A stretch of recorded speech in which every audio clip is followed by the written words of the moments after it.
you earlier. My wife told me not to get in trouble tonight, but anybody, some of my teachers that are in here, know that I speak my mind. So I wanted to address some of the academic things, because I think we need to focus on that and the education piece of this and where we're at right now in this town and as a state. My background, my degree is in computer education, K through 12. I was going to be a teacher. If anyone asks me why I'm not teaching right now, it's because South Dakota pays its teachers pretty much dead last in the nation. You can't earn a decent living as a teacher. And those of you that are teachers here know the sacrifices that you make every single day to be in that profession.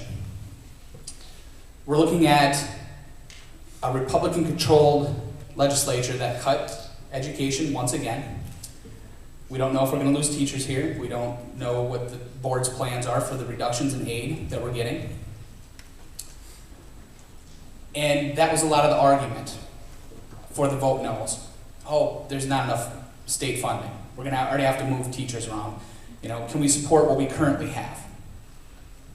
The question is whether or not the community is willing to support that.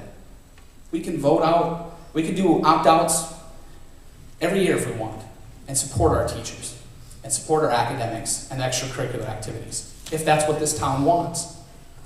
But it comes back to taxes. Are you really using, I didn't like the tactics as a smokescreen because you really just don't want to pay the extra $100 a year?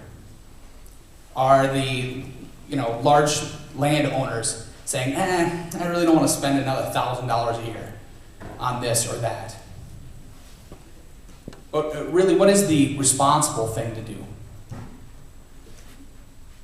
Just cut taxes? Keep cutting taxes until we cut all government services? Public education is only public because we fund it, we believe in it, and we take care of it. Otherwise, we are going to be charter schools, we're going to be private schools, and we're going to have an unequal education. And it's happening all across this country.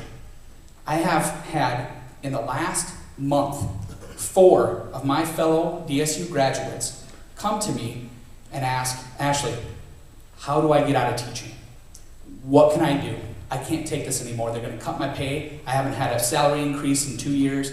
I can't do it anymore. They don't respect me as a teacher. Oh, but teachers get the summers off, right? No. There's continuing ed, curriculum development, parents that you're dealing with. You have a lot of kids. I used to say when I was student teaching that the first 10 minutes of every class that I taught, I had to deal with everything that those kids came to school with. I had to knock down their wall to get some meaningful learning. Now, if you take a school like this that is starting to crumble and you add that up on their wall, that's more you have to knock down. We used to have to wear our coats because we're cold. Or our teachers would bring in buckets of water and paper towels because we didn't have air conditioners in the elementary schools to wipe us off. Or we had to call off school early because we couldn't afford air conditioners.